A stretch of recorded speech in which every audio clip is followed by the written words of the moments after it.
안녕하세요 여러분, 이철현사입니다.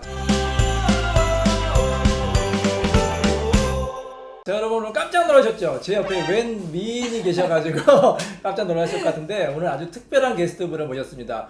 허주연 변호사님 모셨습니다. 안녕하세요, 허주연입니다. 이제 본인 소개해 주시겠어요? 네, 저는 변호사 허주연이고요. 네. 이제 5년차 변호사로 5년, 지금 서초교대역 근처에서 열심히 일하고 있는 네. 변호사입니다. 네. 반갑습니다. 오늘 아침도 방송하고 오셨죠? 네, 요즘에 방송 출연이 네. 되게 많이 늘었어요. 와. 우리 이 변호사님이랑 같이 하는 네. 또 예능도 있고, 예. 네, 그리고 뉴스도 많이 하고 있고요. 네. 그리고 또 영광스럽게 오늘 또 이 네. 변호사님 유튜브에까지 제가 아. 출연을 하게 됐습니다. 네. 홍 이사님도 너무 좋아하는 것 같아요 오늘. 오늘 때부터 너무 싱글벙글해요. 좀 궁금한 것들 많은데 좀 질문을 좀 해주세요 우리 여보 선생님한테. 아니 근데 목소리가 진짜 제가 목소리만 듣다가 이렇게 네. 딱 실물을 보니까 제가 유튜브에 한 번도 실물이 나가신 실물 안 적이 나갔죠? 없죠. 실물을 별로 안 좋아해서 너무 괜찮으세요. 진짜 다들 궁금해하셔도 좋을 것 같아요. 너무 괜찮으세요. 네, 질문 드리겠습니다. 네. 이인철 변호사님과 어떤 인연이 있으신가요? 우리 이 변호사님이랑은 제가 이제 오늘 아침에 하고 온 네. 방송을 통해서 처음 뵙게 됐어요. 어떤 방송인지 좀 소개해 주시겠어요? 네, 채널 A에 이제 우리 행복한 아침. 행복한 아침. 이제 거의 2년 다 돼가지고 변호사님. 벌써 그렇게 됐네요. 저랑 같이 맞아요. 하신 지. 네. 네. 그런데 저는 이미 이 변호사님 너무 알고 있었죠. 왜냐하면 저희 고모가 대구에 제 이제 고향이 대구거든요. 대구분, 맞아요, 근데 대구에 지금 난리가 팬클럽이 있어요. 아, 그래요? 우리 이 변호사님 팬클럽이 있어요. 우리 고모 그 친구분들이랑 다 원래 이 변호사님 엄청 팬이고 네. 방송도 늘 보셨는데 네. 어느 날 갑자기 이 네. 변호사님 옆에 네. 이 고모의 아이돌이었던 이 변호사님 옆에 제가 앉아서 같이 방송을 네. 하게 된 거예요. 네. 그래서 저희 집에서도 너무 좋아하시고 네.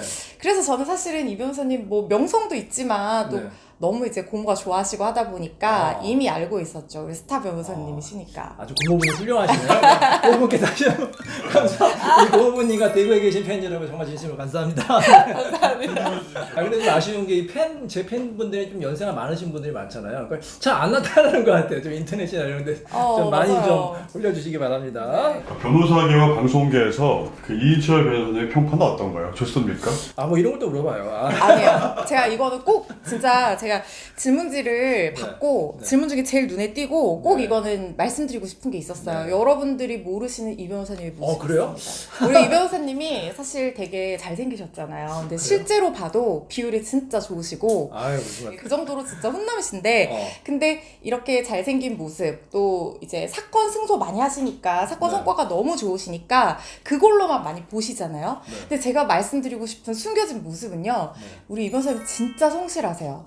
이거 너무 닭살인데. 아니에요, 진짜요. 제가 이거는 그냥 제가 하는 얘기가 아니고요. 네. 저는 사실 이 변호사님이 워낙 이제 유명하시고 방송도 오래 하셨잖아요. 네. 그래서 너무 베테랑이시니까 네. 제가 처음 방송할 때는 막 이렇게 긴장해가지고 남들이 하는 걸 보지도 못하고 막 그랬었어요. 그래서 잘 몰랐었는데 네.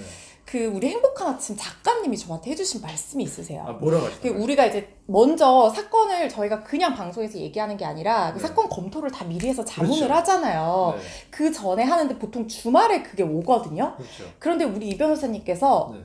언제 어디서 원고를 보내든 네. 항상 2-3시간 안에 답변이 오고 엄청 길게 써주신다는 거예요. 그러면서 작가님이 네. 도대체 그거를 주말을 내내 시간을 비워놓고 기다리시는지 모르겠다. 도대체 어떤 분이신지 모르겠다. 네. 그렇게 말씀하실 정도로 네. 정말 성실한 분이라는 거예요. 네. 그래서 사실 우리가 이 정도로 변호사로서 네임밸류도 쌓이고 네. 방송도 그렇게 오래 하시고 하면 네. 좀 매너리즘에 빠질 수도 있고 그렇죠. 그리고 뭐 대본 이렇게 약간 좀 적당하게 검토해서 보내실 수도 있잖아요. 네. 빨리빨리 해서. 그런데 그게 아니라 진짜 꼼꼼하게 네. 하나하나 다 자문을 해주신다는 거예요. 어. 그리고 주말인데도 불구하고 항상 그렇게 대본이 오자마자 받아가지고 2-3시간 안에 그게 되게 쉽지 않거든요. 네.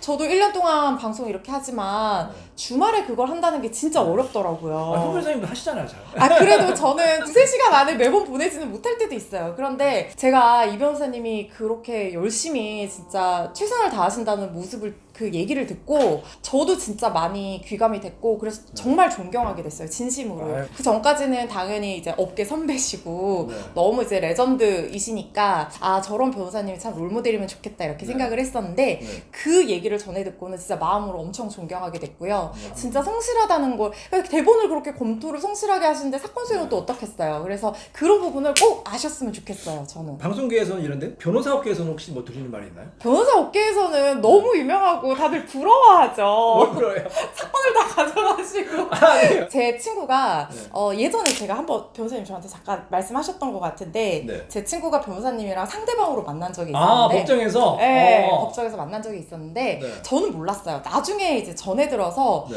변호사님이 방송국에 저한테 오셔가지고 친구분이 이제라고 하셨다 해서 그때는 몰랐거든요. 네. 나중에 전해 들었는데 너무 진짜 날카롭게 사건 대응을 잘하신다고 법정에서 네. 상대방으로 만났을 때도 네. 진짜 인상적이었다 이 얘기를 하더라고요. 아, 근데 우리 허미 여사님이 요즘에 어떻게 보면 이 방송가에 떠오르는 샛별인 것 같아. 아. 어떤 분이 그러시더라고요. 그래서 어떻게 보면 제 후계자? 어, 아, 너무 열심히 하시는 것 같아요. 근데 한 2년 전보다 너무 진짜 실력이 일취월장하신 것 같아요. 아, 본인 정말요? 느끼시는 것 같아요? 아 진짜요? 처음에는 약간 대본 위주로 이제 또박또박 읽는 아나운서식으로 하는 것 같아요. 요즘에 여유가 생기시고 너무 잘하시는 것 같아요. 그런 말씀 많이 들으셨죠? 아 되게 노력하고 있어요. 자, 이제 허 변호사님에 대해서 우리가 또 자세히 알아볼까요? 허 변호사님께서는 변호사가 되어가는 과정이 어떠셨는지, 그 예전에 본래 꿈이 변호사셨는지 궁금합니다. 진짜 궁금하다. 제가 이 얘기를 그 방송계 분들에게는 가끔 한 적이 있는데 이렇게 카메라 앞에서 얘기하는 건 처음인 것 그래요? 같은데요. 저는 원래 꿈이 기자였어요. 기자! 기자도 잘 어울린다. 네, 방송 기자였어요. 방송 기자. 그래서 방송 기자를 해서 네. 앵커가 되는 게 저의 꿈이에요. 9시 뉴스 앵커. 네. 와! 그래서 이제 현장에 가가지고 막 이게 기자들 말로 속칭 뻗치기라고 하거든요. 뻗치기요? 네, 그래서 이렇게 현장에서 막 계속 기다리는 거예요. 막 바닥에 맞아. 노트북 펴고 앉아서 그쵸. 그런 게 너무 멋있어 보여가지고 어. 현장형 앵커가 되는 게 사실 저희 대학교 때 꿈이었어요. 그래서 약간 살짝 기자 쪽으로 일도 이제 도청 홍보기획관실에서 홍보팀 소속 기자로 일도 했었거든요. 근데 이제 오래 하지는 못하고 네. 나와서 공중파 그때만 해도 공중파 제가 나이가 좀 있습니다. 그때는 채용이 이제 케이블 TV도 많이 없고 그래서 채용이 많이 없었어요. 그래서 그때는 방송 3사 공중파에 들어가는 게 모든 그렇죠. 이제 그 언론고시. 네, 언론고시. 꿈이었거든요. 그래서 시험을 준비를 하는데 안 되는 거예요. 어렵죠. 너무 어려운 거예요. 네. 그래서 계속 준비를 하다가 네. 로스쿨 제도가 들어왔다. 그래서 진짜 생겼죠. 그래서 로스쿨에 어차피 이제 시간을 이렇게 허비하느니 그때는 제가 잘 모르고 3년 공부만 하고 나오면 그냥 자격증이 나오는 줄 안 거예요. 그래서 그냥 로스쿨에 가서 석사학위라도 따야겠다. 그리고 법조 전문 기자를 해야겠다 이렇게 생각을 했어요. 괜찮네, 그것도. 그래서 시험을 봤는데 합격한 거예요. 와! 초기에. 천재 아니야, 천재? 와, 그렇죠. 그렇지만 들어가서 네. 이게 세상에 진짜 공짜는 없잖아요. 네. 들어가가지고 너무 고전을 면치 못하고 되게 힘들었어요. 그러니까 전공이 법은 전혀 아니셨죠? 전 영어 영문학 영어 영문학. 전공이고요. 다들 들어가니까 뭐 사법시험 준비하거나 아니면 적어도 뭐 행정고시 이런 그렇죠. 거 법을 좀 그러니까, 공부한 친구들. 공부한 행정법에 대한 베이스 정도는 있는 분들이더라고요. 근데 전혀 영문학이 완전 네, 전혀 전혀 모르고 들어가가지고 제2 외국어 공부하는 거 같지 않았어요? 너무 어려웠어요. 한자도 너무 이게 많고. 무슨 말이야? 네. 네, 그래서 시험에 좀 늦게 됐어요. 마지막 우리 로스쿨 5번 시험 치잖아요. 저는 마지막에 시험 합격했습니다. 그러셨구나. 오히려 도움이 됐던 것 같아. 공부하는 시간이, 그죠? 네, 공부하는 시간이 맞아요. 많았으니까. 그리고 그때가 합격률이 제일 낮을 때였어요. 그 로스쿨 시험 전체적으로 봤을 때. 그래서 어렵게 됐는데 그만큼 말씀하신 것처럼 되게 도움이 많이 됐던 것 같아요. 그만큼 실력을 쌓을 수 있는 시간을 가졌던 것 같고. 그러고 나서 이제 수습 변호사를 안 하고 막 기자 아카데미에 가서 역시 기자의 꿈을 버리지 네. 못하고 여행하면서 공부를 조금 했었는데 나이도 있고 이제 막상 또 되고 나니까 기자나 변호사나 이게 거시적이고 미시적이고 차이지 사람의 인생을 좀 긍정적으로 바꿀 수 있는 사회를 긍정적으로 바꿀 수 있는 역할을 할 수가 있잖아요. 그래서 이제 법무부 처음에 사내 변호사 잠깐 하다가 송무가 맞을 것 같다 싶어서 법무법인에 취업해서 일하고 그리고 개업을 하고 여기까지 오게 됐습니다. 야, 박수. 너무 멋있다. 그러면 이제 방송, 이제 변호사 업무도 바쁘신데 그럼 쉴 때는 주로 뭐 하세요? 주말이라든지 아니면 퇴근하시면? 사실 제가 요즘은 쉬는 날이 거의 없어요. 아 너무 일이 많으시고. 네, 그러니까 거의 투잡을 하다 보니까 방송도 하고, 변호사님도 그렇지 않으세요? 맞아요. 좀 바쁘시죠? 변호사 일도 하고 방송도 하고 그러니까 네. 사실 이제 방송하러 가는 게 약간 변호사 원래 본 업무는 아니잖아요. 네. 그래서 좀 약간 여가 활동 같이 야가라. 재미가 있으니까 그거는 네. 좀 스릴도 있고 그래서 그런 느낌이 있고 네. 그리고 변호사 본연의 업무를 하면 이제 네. 싸우는 일이잖아요. 그러니까 그렇죠. 또 그때는 또 날카롭게 또 집중해서 하고 네. 쉬는 시간이 별로 없고 그냥 강아지 산책시키고 아. 뭐 이 정도인 것 같습니다. 아니 그러니까 강아지만 산책시킨 게 아니라 이제 사람하고 같이 산책하셔야죠. 아, 좋은 사람 있으면 좀 소개해 주세요. 이 방송 보시고 많은 분들이 관심 갖기 바랍니다. 네. 자 그럼 다시 또 사건 얘기를 할 수밖에 없어요. 홍 이사님이 또 질문해 주세요. 허 변호사님께서는 주로 하시는 사건 분야는 어느 쪽이신지 네. 전문 분야는 어떻게 되시는지 궁금합니다. 저는 진짜 일반 민형사 기업자문 다 하거든요. 어. 진짜 다 해요. 근데 야. 이제 민사 사건이 좀 많이 들어오는 편이고 그리고 고객들 만족도는 그 우리 변호사님만큼은 아닐 수 있지만 아이고. 그래도 이혼 사건이 이혼 왜냐하면 우리 의뢰인분들이 이제 이혼 사건을 하면은 그 상담을 좀 저는 길게 하는 편이에요. 그러니까 오. 얘기를 많이 들어서 이제 조금 그분의 어떤 마음의 공감대를 형성을 해서 사건 진행을 했을 때 저도 좀 기분이 좋고 성과가 좋더라고요. 그러다 보니까 이제 상대방도 되게 많이 들어주는 느낌이 드니까 네. 속이 시원해 하시는 거예요. 네. 그래서 결과와 상관없이 그 들어준다는 것에 대해서 이미 만족도를 갖고 시작하다 보니까 물론 결과도 좋았던 적이 많고 그래서 우리 의뢰인분들이 되게 좋아해 주시는 것 같아요. 아, 허 변호사님 상담하면은 바로 그냥 선임할 것 같아요. 근데 요즘에 또 이런 게 저는 고민인데 이게 사건을 이제 선임하다 보면은 이게 꼭 내가 맡고 싶은 사건만 하는 게 아니잖아요. 그죠? 좀 어려운 사건도 있고 또 맡고 났더니 상대방보다 우리 의뢰인이 조금 더 잘못을 많이 하신 것 같아. 이런 사건도 있고 그런 것 때문에 고민하신 분 그런 경험은 없으세요? 있죠. 네. 제가 소속 변호사로 있을 때는 사건을 선택할 수가 없잖아요. 그렇죠. 그때는 당연히 최대한 찾아내서 그분의 입장에서 네. 유리한 법리들을 네. 찾아내가지고 전략적으로 대응을 했었고 개업하고 나서 좀 좋은 점이 네. 제가 너무 이건 공감대가 형성이 안 된다 네. 뭐 이런 거는 좀 약간 비껴갈 수 있어요. 맞으면 안 되는데 잠깐. 네, 그러면 안 되지만 이렇게 약간 정말 너무 왜냐하면 이게 제가 잘 수행하기가 어렵기 때문에 마음이 너무 불편하다 이런 거는 또 이제 뭐 예를 들어 어떤 게 있을까요? 궁금하네. 예를 들면은 너무 제가 안 나쁘지 하는 않은데? 사건은 네. 이제 성범죄를 요거는 조금 안 하는 사건 좀 비밀로 성범죄 안 나가면 성범죄를까지만 하겠습니다. 아, 그리고 예. 제가 그리고 또 맞지 않은 사건 이제 조폭 사건, 조폭 사건. 네, 마약 사건 아. 이런 거는 저는 좀 피합니다. 선민요가 그게 셀 텐데. 네, 그렇죠. 그게 이제 사실은 네. 어렵기는 하지만 네. 그래도 이제 좀 수임료나 이런 쪽으로 좀 그렇잖아요. 그런데 그거는 제가 좀 맞기 어려워. 네, 맡기가 어렵더라고요. 그럼 뭐라고 안 맡아요? 나 이 사건 맡기 어려워. 그냥 그렇게? 그렇게 말씀드리면 마음 상하시잖아요. 그래서 요거는 제가 많이 해본 사건이 아니라서 조금 더 잘하시는 분들, 이쪽으로 하시는 분들 찾아가시는 게 좋을 것 같다 이렇게 말씀드리거나 아니면은 진짜 수임료를 엄청 높게 불러요. 10배 정도 부르면 되지. 그러면 어떤 건지 아시기 때문에 맞아요. 제가 뭐 조폭이랑 마약 사건은 네. 조금 어렵더라고요. 알겠습니다. 네. 그런 사건 저희한테 오시면 되겠네.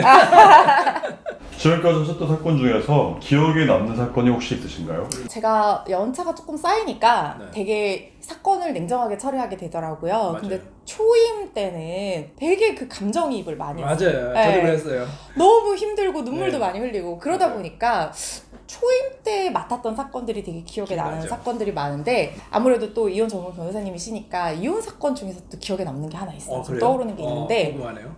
인천에서 인천. 네, 그 나이 차이가 굉장히 많이 나는 그 되게 예쁜 여자분과 아내분이셨어요. 그리고 이제 남자분은 이제 건물주셨던 거예요. 네, 건물주신데 그러니까 너무 겉으로 보기엔 너무 완벽한 남자인 거예요. 왜냐하면 시간도 많고 돈도 많이 벌고 네. 그러니까 나이 차이가 좀 많이 나는 거 빼고는 진짜 아내한테 되게 잘하는 것처럼 보이고 네. 되게 좋은 분이셨는데 이분이 그러니까 엄청 자린고비셨던 거예요. 그런 사람 많아요. 근데 그런 분이셨는데 그래서 이제 건물 이제 그 뭐 주택 같은 거 임대차 계약을 체결하시잖아요. 그러면 네. 이제 원룸 임대, 투룸 임대 이런 것도 그렇죠. 하시고. 네. 근데 이제 앞에 그 도어락이 있는데 그 네. 도어락 비밀번호를 안 알려주고 간 세입자들이 있대요. 연락도 안 되고. 그럴 수 있겠죠. 네, 그러면 그런 분들 이제 도어락을 부수고 들어가야 되면 네. 그 도어락이 한 7, 8만 원 정도 하는데 그렇겠죠. 아까웠던 거예요. 그 망가뜨리는 게. 그래서 옥상에서 줄을 타고 네. 내려가서 건물주가요? 네, 건물? 건물주가. 그래서 그 창문으로 들어가가지고 도어락을 살리는 그런 아, 치만 분이셨다. 아끼려고? 네. 야. 근데 그렇게 하다가 나쁜 짓을 저지르게 돼요. 어이구. 이분이 네. 그렇게 들어가셔서 네. 성범죄를 저지르신 거예요. 여자 세입자한테? 네, 여자 세입자를 와. 상대로.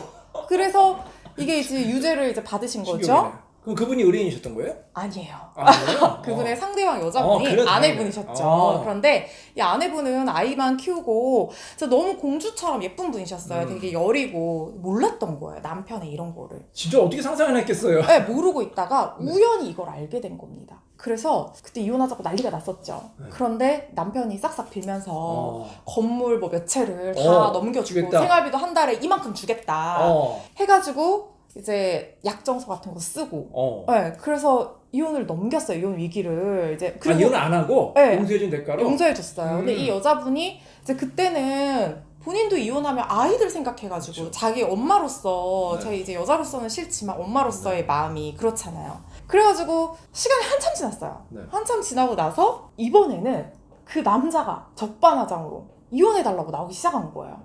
반대로? 네. 여자가 생긴 겁니다. 네. 그렇구나. 네, 애인이 생겨서 이제 네. 이혼하고 싶어졌던 거예요.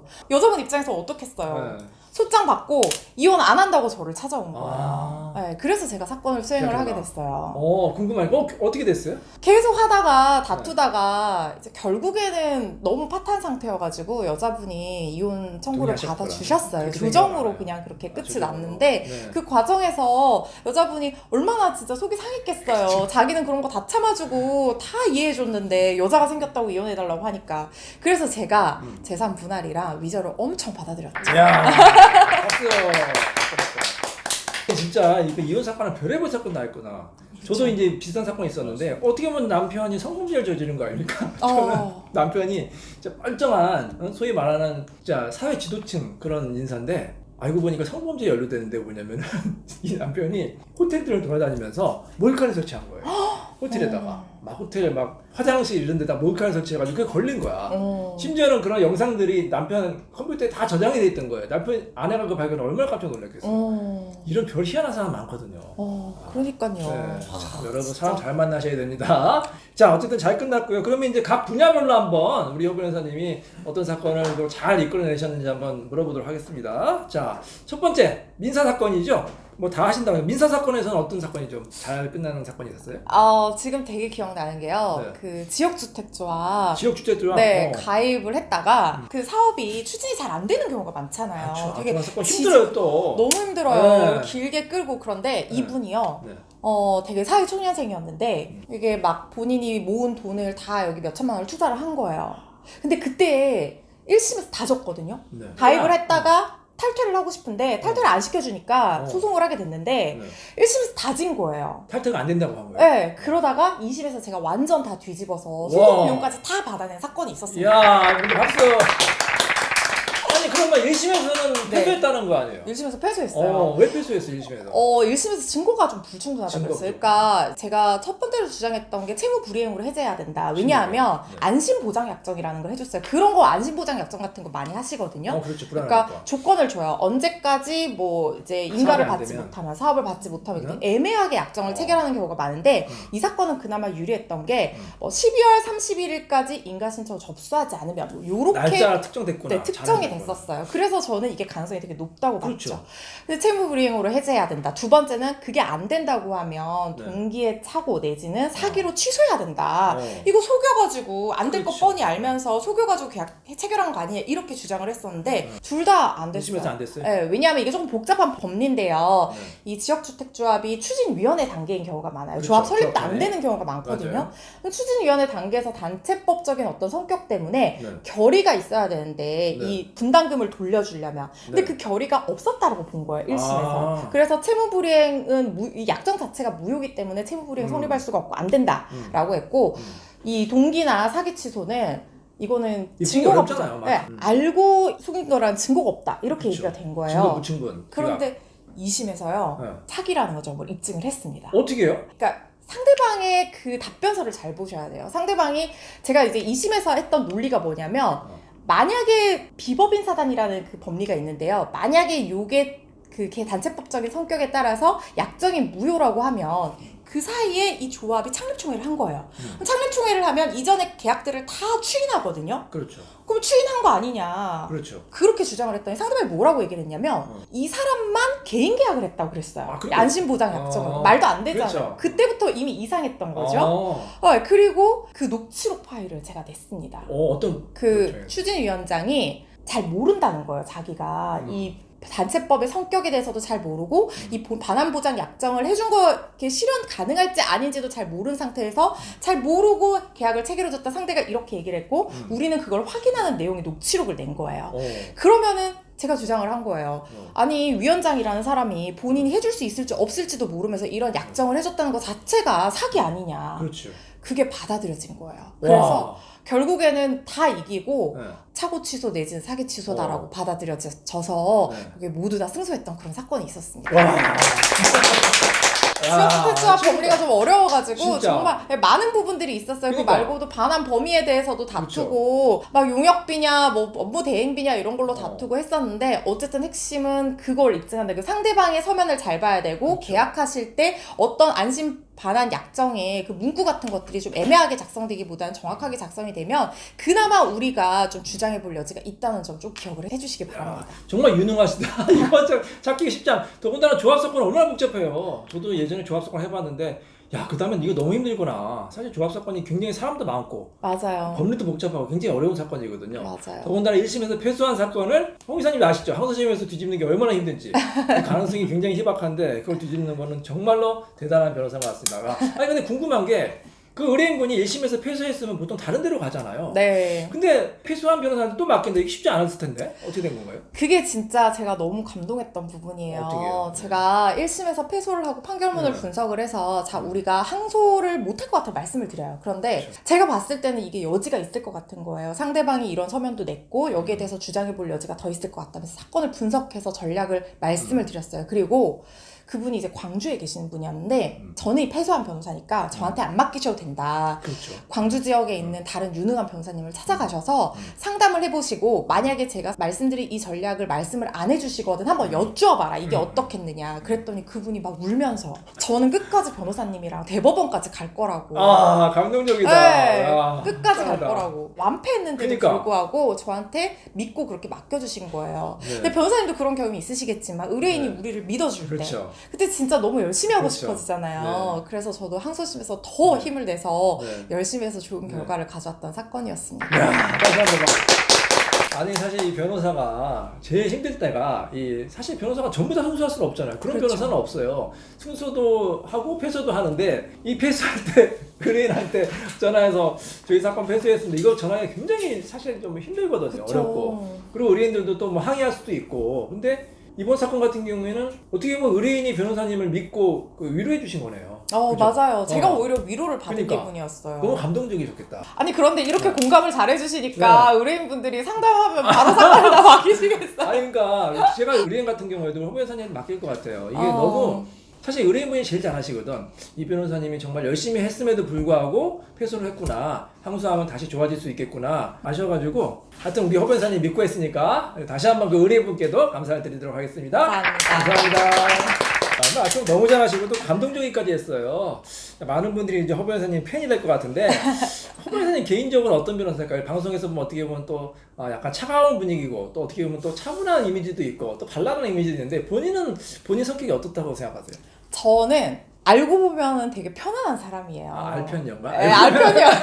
네, 제가 네. 그 말씀하신 것처럼 이미지가 특히 웃지 않았을 때 되게 약간 좀 차갑단 말이에요. 네, 저도 그런. 그래요. 근데 우리 이 변호사님도 사실은 네. 되게 다정한 분이신데 잘 몰라 사람들이. 그쵸, 사람들이 잘 몰라요. 네, 근데 맞아요. 알고 보면은 되게 편안하고 네. 그리고 되게 막 밝아요. 명랑하고 노는 것도 좋아하고. 아 그래요? 네네네. 뭐 하고 노세요? 그냥 뭐 음주 가무? 제가 듣기에는 또 음주 굉장히 또 애주가라고 하시는데 아닙니다. 주량이 어떻게 되세요? 그냥 뭐 콸콸 마시죠. 이거 너무 재밌네요. 자, 그럼 지난번에 이제 민사 사건까지 했는데 또 다른 사건이 궁금하시죠? 네, 어떤 사건 궁금하세요? 그렇다면 지금까지 지나가신 사건 중에서 뭐 형사 사건이나 가사 사건에 재밌는 아니면 기억나는 사건이 있으신가요? 정말 잊을 수 없는 사건이 또 있어요. 제가 그 형사 당직 변호사라고 있죠. 네, 한 달에 한 번씩 이렇게 네. 가서 그 경찰서 유치장에 네. 계시는 분들한테 법률적인 어떤 절차에 대해서 안내해드리고 조력해드리는 절차가 있는데 그 이제 그냥 변호사들이 이렇게 신청해서 자원봉사처럼 가는 거예요. 그런데 거기서 만약에 선임이 되면 네. 이제 최대 상한선 수임료가 있어요. 이렇게 높은 수임료는 아닙니다. 아. 네, 그렇지만 그 몇백만 원 이렇게 되거든요. 근데 이제 거기 가서 이제 거기 가면은 요즘에 보이스피싱 맞아요. 하시는 분들 정말 많아요. 맞아요. 보이스피싱 아마 상담자나 많이 와요. 그- 모르고 가담한 거 네, 있고. 맞아요. 그래서 만난 분이 바로 보이스피싱 이 현금 이렇게 전달책. 전달책으로 맞아요. 이렇게 붙잡힌 분이셨어요. 알바식으로 고액 알바 주겠다고 네, 이렇게 한 거구나. 네네. 그런데 이분이요 너무너무 어려운 집안에 그러니까 소년 가장 같은 분이셨던 거예요. 부모님은 이혼을 하셨고 어머님은 당뇨병으로 몸이 안 좋으시고 남동생은 군인이고 여동생은 중학생이어서 일을 할 수가 없어요 둘 다. 그래서 본인이 유일하게 생계를 꾸려갈 수 있는 사람이었는데 직장에서 잘린 거예요. 네. 그래서 고액 알바가 있는데 원래 받기로 약속한 돈을 전달해 주는 것 뿐이다 라고 네. 해가지고 본인이 거기에 하게 됐는데 그게 보이스피싱이었던 겁니다. 그렇죠. 근데 이제 보이스피싱이 다들 아시겠지만 그 금융기관 직원 사칭하거나 막 문서 위조된 거 막 내잖아요. 네. 그렇게 되면은 사기죄랑 똑같이 본범으로 처벌받을 가능성이 거의 다 높거든요. 구속이에요. 그러면. 그렇죠. 그래서 이제 온 분이었는데 상담을 했어요. 하고 저는 이제 집에 왔죠. 왔는데 다음날 사무실로 어머님이 찾아오신 거예요. 그 몇백만 원 돈을 싸들고 선임을 하려면 이 돈이 있어야 된다 하더라. 어려운 형편에. 네, 어려운 형편. 이걸 어려운 줄 현금을 알았어요. 싸들고 오셨어요. 아이고. 그래서 맡아달라는 거예요. 근데 제가 그때 되게 개업한 지 완전 초보, 그러니까 처음 개업했을 시절이어서 저한테도 그게 적은 돈이 아니었어요. 그래서 덥석 맡았어요.